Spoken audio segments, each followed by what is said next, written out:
This is a download from BBC Learning English. To find out more, visit our website. The English we speak. From bbclearningenglish.com. Hello, Feifei. Already here, I see, to present the English we speak. Actually, I haven't left the studio for a while, Neil. I need to go and eat something. Could you let me off the hook, please? Come on, Feifei, you have to present the programme with me. And today's expression is... Oh, I need to go to the toilet. Could you let me off the hook? In English, to let someone off the hook means to free them from an obligation. You want to be let off the hook, don't you? You don't want to present the programme today. It can also mean to release someone from a difficult situation. I do need you to let me off the hook. Let's hear some examples of how the expression to let someone off the hook is used. I haven't studied much, but my teacher let me off the hook today. She's decided to postpone the test as long as I hit the books this week. The team's supporters didn't let them off the hook. They booed the players off the pitch after they were beaten 4-0. That's it then, Feifei. You're off the hook now. No, I'm not. Why not? My woolen jumper is caught on this hook on the wall just behind me. And if I move, I'll ruin it. Could you, Why didn't you say? Let me help you. Oh, be careful. I don't want it ripped. I am being careful here. Yep. There you go. Now you're free. You're off the hook in every sense. Oh, thanks, Neil. Bye. Bye. The English we speak. From the BBC. BBC Music introducing. Welcome to Scotland Introducing once again with me, Vic Galloway, and another fulsome, frothing foursome of fine musical delicacies from north of the border. On the way in this episode, I'll play you fearsome power pop from Yip Man, riot girl fun from Tongue Trap, angular indie grunge from Fox Opera, and this snappy wee number from a new Glasgow duo. This is Et with Attack of the Glam Soul Cheerleaders Parts 1 and 2.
Introducing with Vic Galloway. 60s pop, glam rock, and a whole lot more on that. It's Et, recorded live for my BBC Radio Scotland show with Attack of the Glam Soul Cheerleaders Parts 1 and 2. The band are Carla Easton of Teen Canteen, teaming up with Joe Kane of Dr. Cosmo's Tape Lab, and that is a version of the current single from their debut album Homemade Lemonade, which is out now on the Olive Grove label. Now it's time for another duo, this time based between Canada and Scotland, bringing a bit of indie, a bit of grunge and some math rock influences together. They're called Fox Opera, and this is Wild Wilderness.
Native, and they've been out doing the songs live as well. They are Fox Opera, and that is Wild Wilderness. Definitely has a 90s feel to it, no bad thing, and you can download that whole album right now from their Bandcamp site. Let's hear now from another talented man, Al Nero of Lorino Amps, who also co-runs the R Melody label from Glasgow. He's decided to embark on a solo project, and this is the first taster. He's called Yip Man, and this track, Not That.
voice in the back of your head. It's not that easy.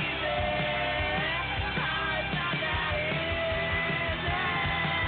You occupy your time. Distractions are harder and harder to come by. It's a nice role.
BBC Introducing. Taken from his debut album Raw Power, which wins the best album title of the year so far, that is Yip Man with Not That Easy. The album is out soon, and there'll be another single online if you want to go and check it out, if you like the sound of that particular number.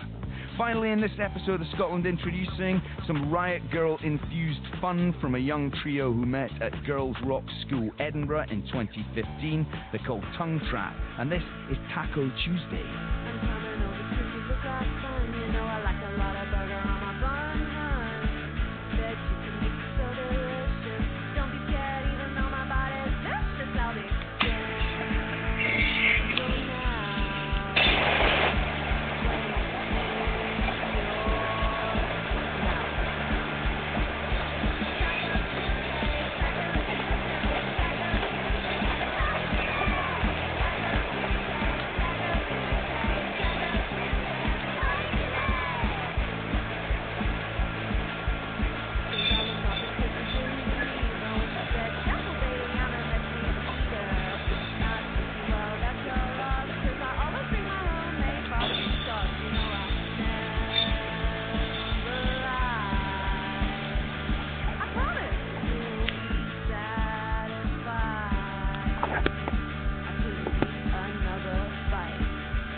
I supposed to know he was vegan? It's Taco Tuesday, Taco Tuesday, Taco Tuesday, and it's all you can eat. Taco Tuesday, Taco Tuesday, Taco Tuesday, and it's all you can eat. Taco Tuesday, Taco Tuesday, Taco Tuesday, and it's all you can eat. Taco Tuesday, Taco Tuesday, Taco Tuesday, and it's all you can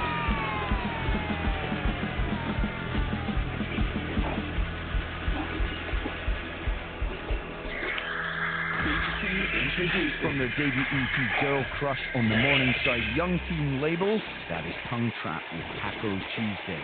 The EP is out on Friday the 29th of July, and they launch it at Sneaky Pete in Edinburgh the night before. Thanks for checking out the Scotland Introducing podcast. Remember, there's a lot more new music from Scotland and beyond in my weekly BBC Radio Scotland show on Monday and Thursday nights, and anytime on the BBC iPlayer. Download the app and get involved. Thanks for listening. This is BBC Introducing. Unsigned, undiscovered, and under the radar in Scotland.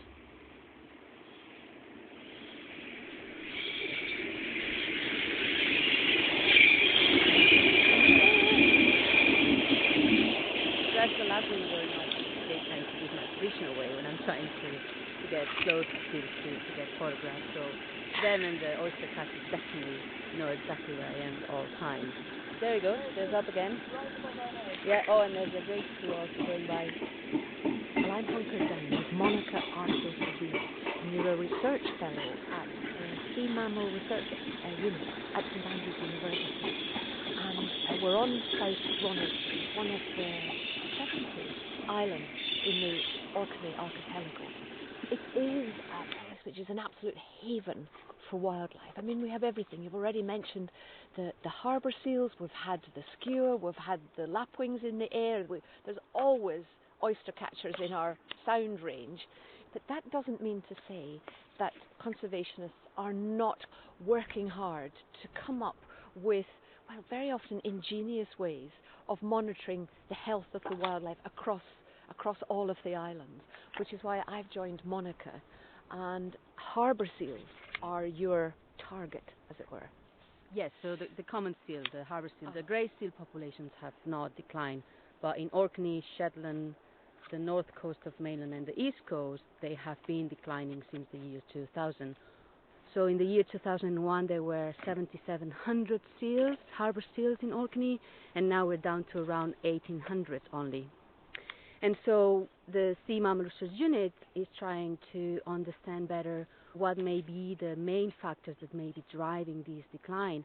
Because on the other hand, on the west coast of Scotland, the populations of harbour seals are doing well. And what we did was to capture some of the harbour seals, and we deployed telemetry tags in each of the individuals, basically sending us information on where the seals are, and we can know where they go to feed, and then they also tell us where they are during the summer when they are popping, when they have the little pops, which is right now. Earlier this morning, I actually was just scanning through and I saw 2 of these seals with the tags, and one of them has a little pop, which is great news, obviously, because then it will give us very, very good information about how the population is doing. What I do then during the summer is I take pictures of each individual seal, and each seal, harbour seals, have a unique pattern of spots in their coat, and then I'm going to be able to recognize who is who. And for the females, I'm going to then have a look on who has pups every summer and their survival rates. And we can compare this data with what we get on the west coast, where populations are doing well. The finger has been pointed at the development and use of